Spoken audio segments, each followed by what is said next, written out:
पुण्याहून 4 तासांमध्ये आम्ही येऊन पोहोचलेलो आहोत गोंदवले. आता शनिवार, रविवार आम्ही या ठिकाणी राहणार आहोत.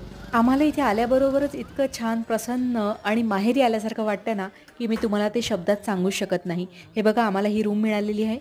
इथे एक गोशाळा आहे. अमायराला आल्याबरोबर ना त्या गायींना भेटायचं असतं. त्यामुळे आता आम्ही आलेलो आहोत गोंदवल्याच्या या गोशाळेमध्ये. थोडा वेळच आम्ही गायींच्या सानिध्यात इथे घालवला आणि मन इतकं प्रसन्न झालं. दररोज आरती आणि महाप्रसादासाठी अशीच कायम गर्दी असते भाविकांची. तुम्हाला माहिती आहे इथे आल्यावर आमचं रुटीन एक ठरलेलं आहे. दुपारचा महाप्रसाद झाल्यानंतर जरा वेळ आराम करायचा आणि संध्याकाळी 4-5 वाजताच्या दरम्यान निघायचं थोरले आणि धाकटे राम मंदिराकडे. तुम्हाला माहिती आहे गोंदवले आता ही एक भावना झालेली आहे माझ्यासाठी. लग्नापूर्वी मला गोंदवले, गोंदवलेकर महाराज हे काही माहिती सुद्धा नव्हतं. पण माझ्या नवऱ्यामुळे मला या जागेची महती कळाली आणि गोडी निर्माण झाली. पुन्हा लवकरच येऊ गोंदवले.